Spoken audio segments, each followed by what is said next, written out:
this presentation. Introduction, general information about dry lands which cover about 5.2 billion hectares, and that's equal a third of the land area of the globe. That's the curve of the unit, 1992. And 1/5 of the world population lives in these areas. And as you know, and most of the African countries are affected by desertification are poor countries with low living standard. And monitoring soil degradation is a crucial step to study the real extent of the eroded areas. And that is distributed in the northern part of the Africa. Desertification process in Sudan as one-third which is characterized or distributed on the northern parts of the Africa, and that is characterized by high sand dunes, high or low infiltration rate. Sand creeping problems to the area which are characterized in Sudan in the middle part of Sudan, in Jazeera state, which is characterized by a bigger scheme in Africa for irrigated agriculture. Special localized studies use remote sensing techniques, as you know, in Sudan, in the northern parts, in the White Nile state and Khartoum state.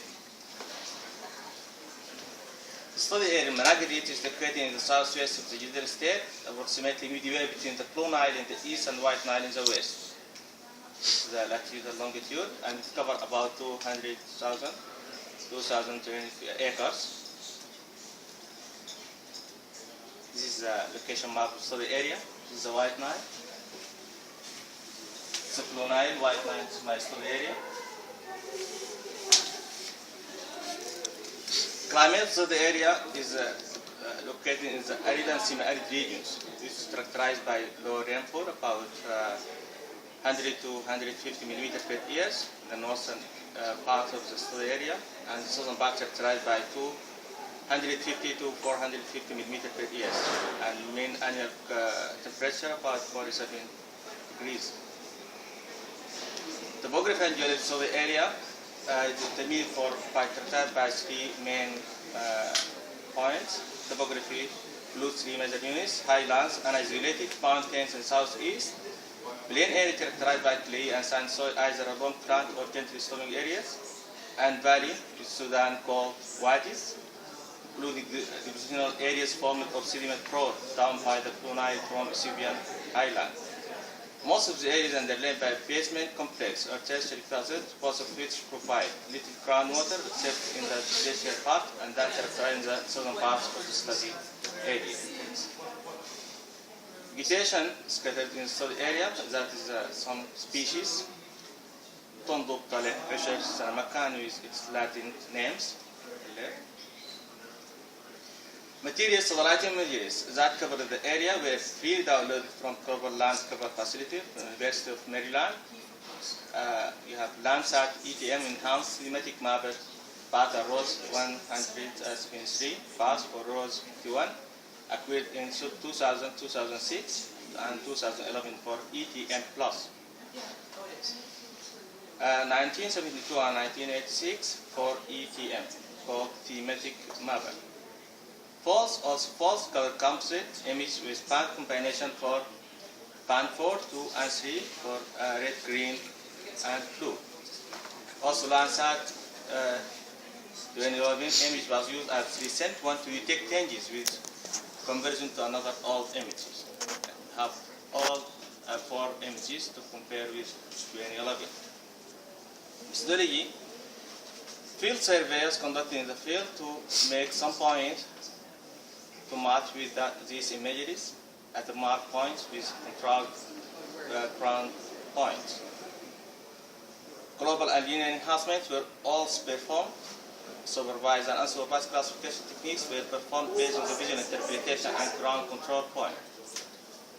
Areas affected by sand in each area were determined, and post-classification change detection approach based on mark calculation was applied to determine the dynamic of change in land use and land cover classes. This table shows the classes from 1972 to 2011, and this change for 4 classes: rainfield agriculture, clay soils, sandy, clay and sand on high land.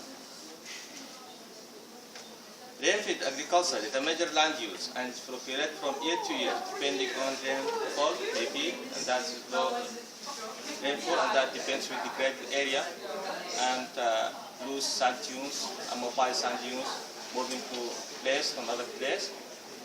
Sandy clay and sandy soils on highland increase during the first period also, and clay soil is somehow too stable and not greatly changing in the first period. This satellite image analyzed is supervised and unsupervised for 1972, 1986, 2006, and 2011, which to compare with another period to address the changes between 2011 and before 40 years to address period. We have some comments on classified image. Sand covered the northwestern and southwestern parts of the study area, and also we have sandy soil and sandy clay covered the middle part of the study area the year 2011.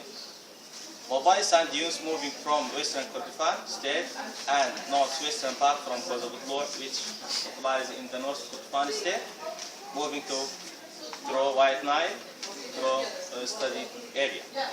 The movement of sand dunes was induced mainly by climate change, drought, and human activities.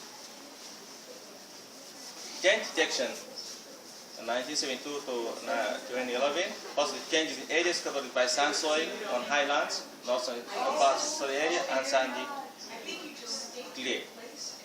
Negative change in areas covered by rainfed agriculture and clay emphasized the fact that the area had degraded during this period and mainly caused by sand.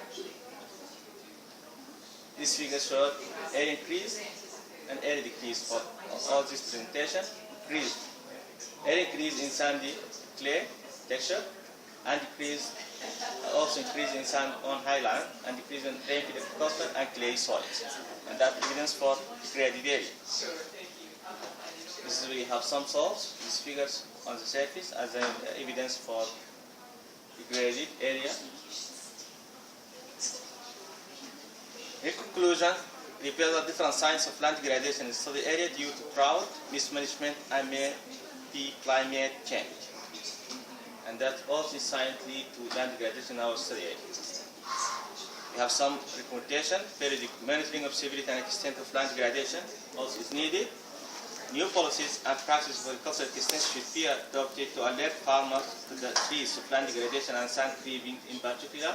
Also, we have some measures are needed to retard land degradation in the study area. Also, we have to encourage people to adopt practices for sustainable natural resources management. Thank you.